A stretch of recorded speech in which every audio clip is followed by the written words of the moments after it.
নমস্কার দর্শক বন্ধু। কদিন ধরে বেশ দ্বন্দ্বে ছিলাম, একটু সংশয়ে ছিলাম, মনে অনেক প্রশ্ন ছিল। কারণ একটা খবর সোশ্যাল মিডিয়ায় টিএমসি সেলের তরফ থেকে প্রচার চালানো হচ্ছিল যে মাননীয়া নাকি অক্সফোর্ডে ডাক পেয়েছেন তার বক্তব্য রাখার জন্য, মূল্যবান বক্তব্য রাখার জন্য।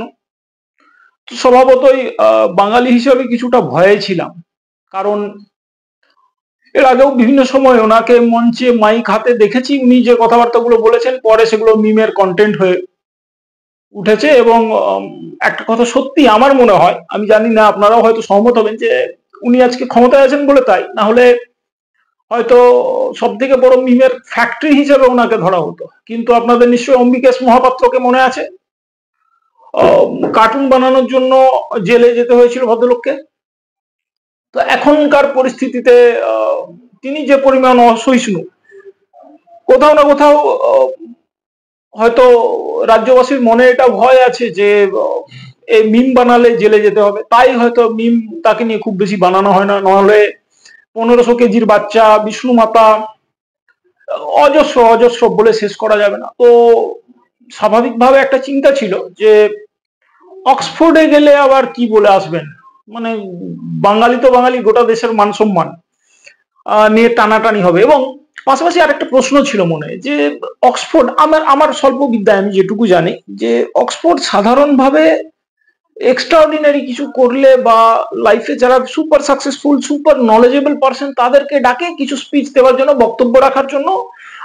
অক্সফোর্ড মনে করে তারা তাদের স্টুডেন্টদের কাছে রোল মডেল, এবং আগামী প্রজন্মের কাছে তারা কিছু ভালো মেসেজ পৌঁছে দিতে পারে। তো এই জায়গা থেকে অক্সফোর্ড ডাকে নর্মালি।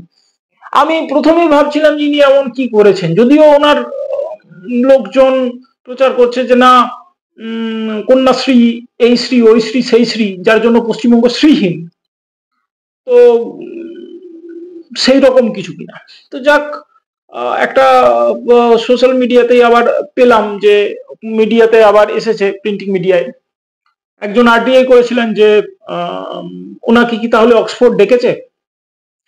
অক্সফোর্ডের তরফ থেকে জানানো হয়েছে যে না, আমরা সেরকম কিছু করিনি, বা আমাদের নলেজে নেই যে উনি আমাদের এখানে আসছেন।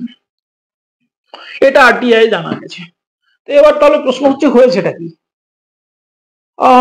খবরটা আপনাদের এখানে স্ক্রিনে দিয়ে দিচ্ছি, বিস্তারিত দেখলে বুঝতে পারবেন যে আসলে ভারতীয় একটি বিয়ার কোম্পানির মালিক, গুজরাটের একজন ব্যক্তি, তিনি ডেকেছেন বক্তব্য রাখতে। এবং বিষয়টা আমার যেটুকু বোধগম্য হয়েছে, ধরুন কোন একটি বড় ইউনিভার্সিটির আন্ডারে যেমন অনেকগুলো কলেজ থাকে বা তার ব্যানারে পড়াশোনা হয়, সেরকম কোন একটি প্রতিষ্ঠানের চত্বরে তিনি হয়তো বক্তব্য রাখবেন, বা আশেপাশে কোথাও বক্তব্য রাখবেন, যেটা কিন্তু ডাইরেক্টলি অক্সফোর্ড ডাকেনি। হয়তো অক্সফোর্ডের প্রিমিসেসে হতে পারে, বা অক্সফোর্ডের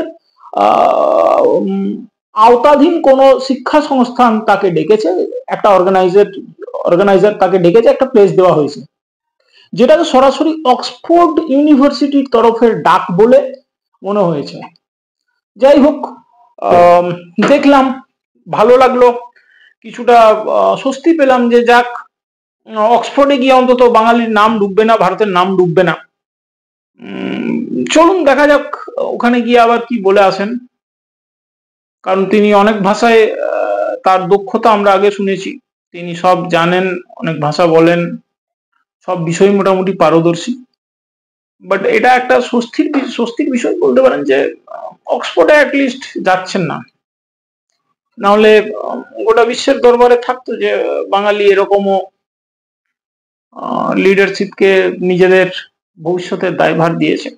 আর 14 বছর ক্ষমতায় আছে, 15 বছর ভোট, 15 বছর পূর্ণ করছেন, এরকম মহিয়সী একজন। যাই হোক, আপনাদের মতামত অবশ্যই কমেন্ট সেকশনে জানাবেন, কে কি ভাবছেন। নমস্কার।